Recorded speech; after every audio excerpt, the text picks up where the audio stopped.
Capítulo 9. O Lago do Tártaro. Após o constrangimento de terem sido pegos aos beijos por Takeda, a dupla de caçadores saiu dos arredores da base de operações do clã dos Lâminas de Dragão, partindo em direção a uma cidade chamada Reidvoot, que se localiza logo após o Tatarpiatlak. Um pouco sem jeito, Adebovale caminha sem dizer uma palavra. Ele buscava olhar de canto sua aliada, porém, se mantendo atento no caminho, carregava dentro de si um entusiasmo gigantesco de conhecer o líder negro que iniciou todo esse paraíso com Takeda. Abigail, por outro lado, se sentia liberta, caminhava sem esboçar preocupação, pois estava encontrando um novo propósito em seu mundo e não estava mais se sentindo sozinha, e esse poder que muitos naquela época menosprezavam era o que Abi precisava, o poder familiar. Depois de tantos dias caminhando juntos do Kansas até o Missouri com um enorme grupo de refugiados, passando por dificuldades e se protegendo mutuamente, era bom caminhar sob a luz do luar ao lado de alguém de confiança. Ambos compartilhavam o mesmo sentimento. Era como se banhar em águas gélidas após uma longa exposição ao sol. A dupla chega a um pequeno pier no gigantesco lago que os separava do seu destino. O lago era tão grande que nem se conseguia ver o outro lado.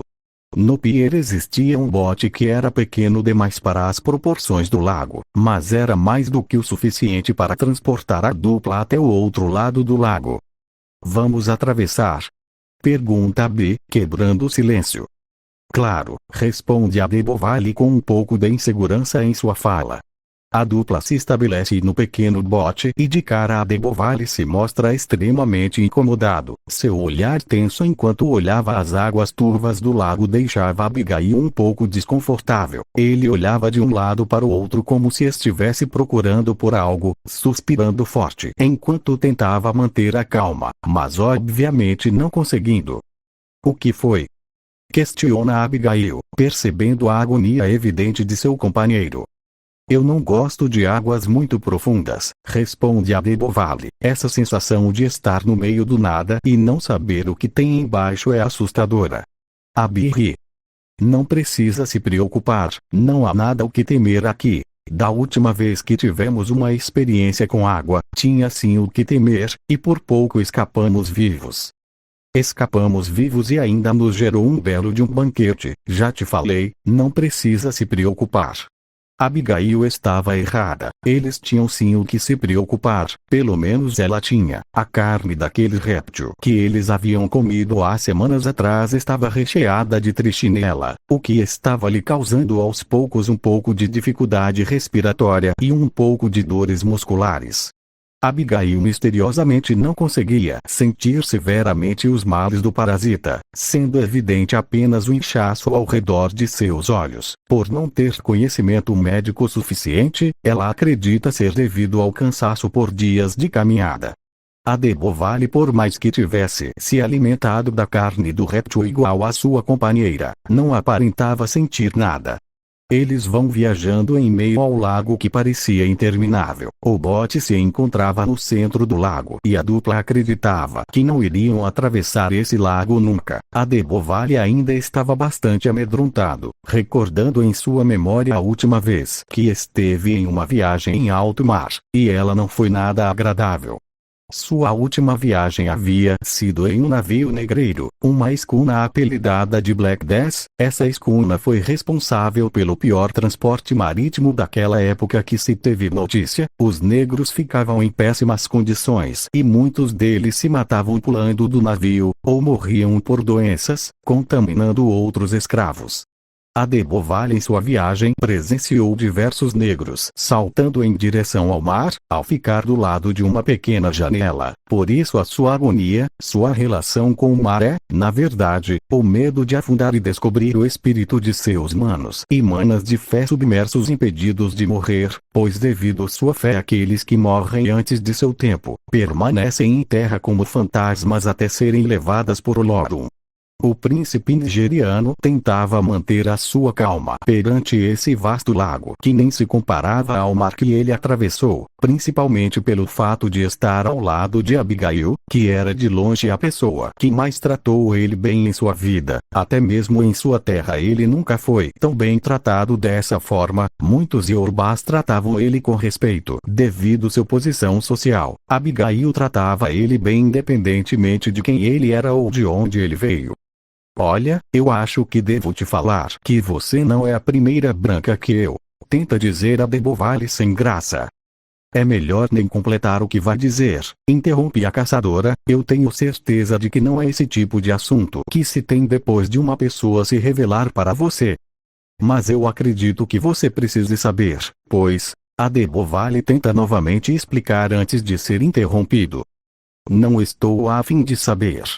Abi se vira para o lado para fugir do olhar de Adebovale e, devido ao parasita que estava em seu corpo, ela acaba sentindo uma forte pontada em sua barriga e vomita em meio ao lago. Aquele jantar maravilhoso que eles tinham se deliciado antes de sair da base, agora estava sendo espalhado pelas águas como espumas ao vento. Adebovale se aproxima de sua companheira para verificar se ela estava bem, mas ele para de repente e sente um arrepio na sua espinha. Num reflexo instantâneo, ele salta do bote e segura o ombro de sua aliada. Com sua força ele lança para longe, na direção da terra, no mesmo momento em que uma criatura surge das profundezas do lago com um salto. Atraída pelo vômito de Abigail, ela destrói o bote com sua mandíbula e retorna ao fundo, sumindo da visão de Adebovale, que cai na água bem distante de Abigail, que devido à força surpreendente, foi arremessada a 150 metros de distância. Mas que merda, reclama Adebovale enquanto tenta nadar na direção de sua companheira. Adebovale nadava velozmente até sua companheira, que também estava nadando, só que na direção da terra. O príncipe enxerga uma barbatana se locomovendo em uma velocidade superior ao nado dos humanos, indo em direção a Abigail. Eles estavam totalmente em desvantagem. Abigail percebe a aproximação da criatura e, sem ter muito tempo para pensar, ela pega seu revólver e se concentra, utilizando o poder de seu talismã. Ela envolve sua arma em chamas que não se apagam mesmo estando debaixo d'água e dispara um tiro na direção do monstro do lago. Devido à propulsão das chamas, o projétil corta o lago como se fosse um torpedo e atinge o monstro, causando uma explosão submersa. Após a explosão, a criatura sumiu na imensidão do lago, dando tempo suficiente que Adebovale precisava para chegar perto de sua aliada. Esse é o motivo de eu não gostar de águas profundas, grita Adebovale assustado. A dupla começa a nadar desesperadamente até o outro lado do lago, e sem surpresas pelo caminho eles chegam, porém, devido ao esforço físico, ambos tombam no chão para recuperar o fôlego, principalmente Abigail, que estava tendo complicações respiratórias. Ofegantes e com suas roupas encharcadas, eles se olhavam e compartilham uma risada tremulada. Eles sempre tinham o azar de se deparar com monstros, mas sempre davam um jeito de lidar com a situação. Eles só não contavam que aquela criatura era muito mais esperta que o jacaré lendário que eles derrotaram, e o demônio que foi destroçado. O monstro se deixou dar por vencido, pois sabia que eles iriam parar para recuperar o fôlego, por isso ele aguardou o momento certo, e surpreendendo a dupla, emerge do lago com um salto, voando na direção de Adebovale, que rapidamente é revestido pela armadura e levanta seus braços para se proteger dos dentes da criatura. Uma vez fora da água, a dupla podia contemplar tamanha esquisitice que era aquele monstro. Era uma criatura grotesca e aterrorizante, com a cabeça de um tubarão gigante, exibindo fileiras de dentes afiados como lâminas. Seus olhos são pequenos e opacos, mas brilham como uma fome insaciável. Seu corpo é longo e esguio como o de uma serpente marinha, coberto por escamas negras e viscosas que refletem a luz de maneira fantasmagórica. Suas patas dianteiras e traseiras são curtas e musculosas, semelhantes às de um crocodilo, com garras afiadas que deixam marcas profundas onde quer que ele passe. Para piorar sua presença, seu corpo está preso em várias correntes de sombra férreo enferrujadas, que envolvem seu corpo de maneira caótica. Uma das correntes aparentava ser uma espécie de coleira que ostentava o nome de Nurayak. O monstro estica sua cauda na direção de Abi com a intenção de acertá-la em sua barriga, mas a Debovali estende seu braço com a intenção de tentar atrapalhar o ataque, e sua armadura acaba se estendendo de seu corpo involuntariamente como uma espécie de alicate sem ponta. Com isso ele segura a cauda e impede o ataque do animal. Quando aprendeu a fazer isso? Indaga Abi, surpresa com o novo poder de Adebovali, enquanto lança uma bola de fogo na direção do monstro. Agora! Responde Adebovali, soltando a cauda do animal, deixando ser arremessado pelo poder de Abi. A criatura cai no chão e rapidamente se levanta, demonstrando ser muito mais resistente do que sua pele de serpente aparenta, se locomovendo como um crocodilo. Ele avança na direção de Abigail, pois ele já entendeu que não teria como ferir o homem. A caçadora dessa vez com tempo para reagir, ela estende sua mão e, se forçando ao seu limite, ela faz um turbilhão de fogo sair de sua mão e atingir o monstro o monstro para de avançar e começa a recuar em direção à água. Sua pele estava sendo incinerada, a cartilagem de seu rosto estava derretendo feito cera e seus braços estavam ressecando. Adebovali, percebendo que a criatura estava fugindo, se aproxima por trás e agarra o monstro, recebendo em cheio o turbilhão de sua aliada. Devido ao calor, a armadura que cobria o corpo do príncipe começa a esquentar. Como o corpo do animal estava em contato direto com a armadura, ela começa a agonizar de dor, porém a dupla estava literalmente em seus limites naquele momento. Abigail estava começando a sangrar pelo nariz e sua visão estava ficando turva. Já Adebovali, por estar sob uma temperatura elevada, tem uma queda enorme de pressão, por não estar fazendo mais tanta força assim. A criatura salta, e com impulso empurra Adebovali para trás. Abigail é forçada a cancelar seu turbilhão. Devido ao desgaste de energia, ela cai de joelhos no chão com a visão toda embaçada. Havia usado toda a sua energia física, que era um dos sacrifícios que todo portador do destino tinha que fazer ao utilizar os poderes de seus respectivos talismãs.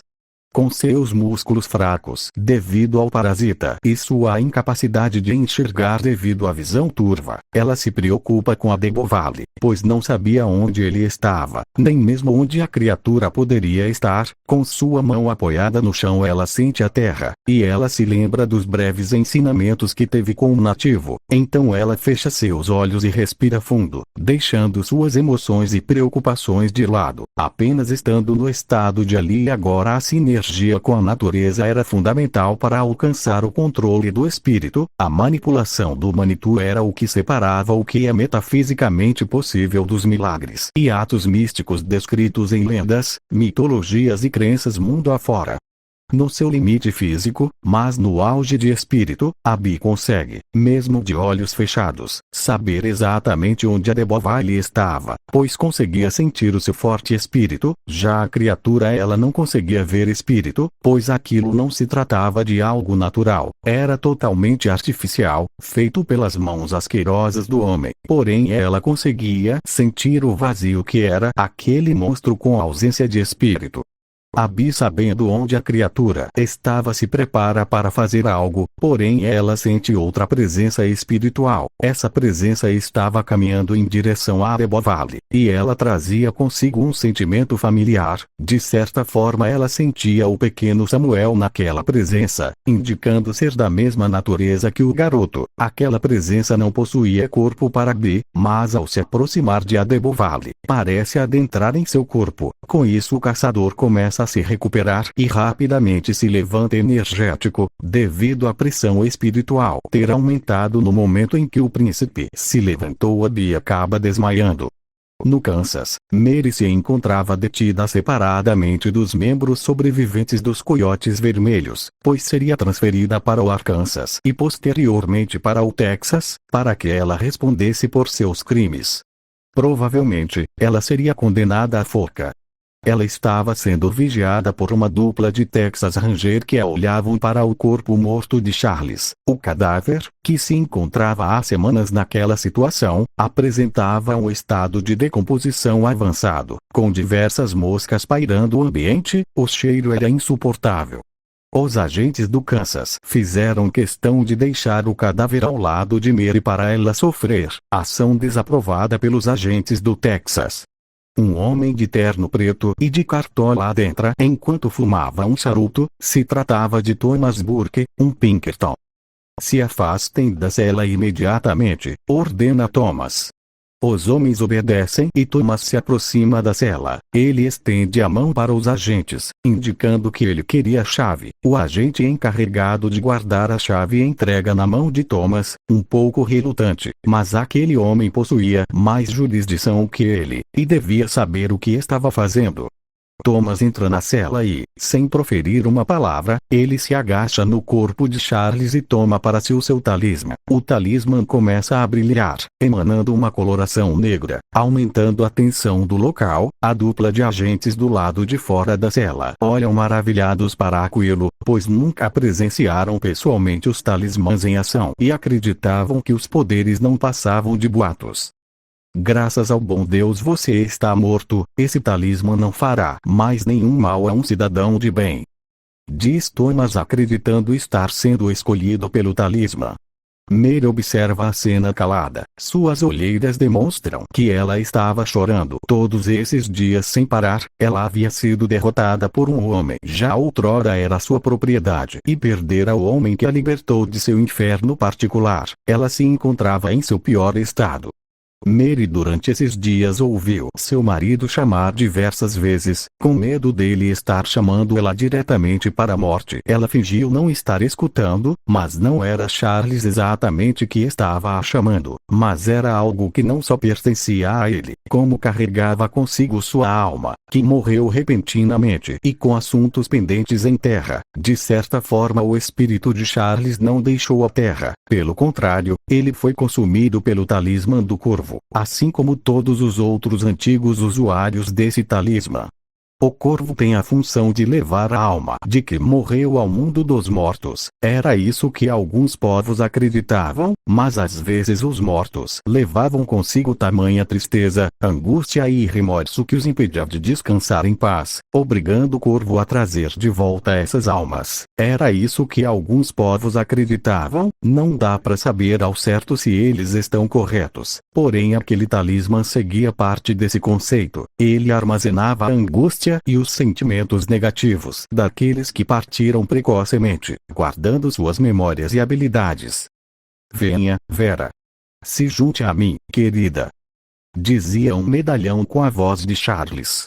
Mary em um surto de raiva ao ver aquele homem roubar a única coisa que sobrou de seu marido, se levanta do canto onde ficou chorando por todo esse tempo e corre na direção do Pinkerton. Ela rouba seu revólver e aponta na direção de sua testa, desferindo um disparo a queima-roupa, estourando sua cabeça e infestando a cela com seus miolos. Os agentes do Texas sacam suas armas para disparar contra a mulher, que com toda a sua sagacidade coloca o corpo do Pinkerton morto em sua frente para se defender dos projéteis que estavam voando em sua direção, disparando com o revólver roubado. Mary mata um dos agentes com um tiro no pescoço e fere o outro com um tiro no tórax, forçando ele a pegar cobertura para se proteger.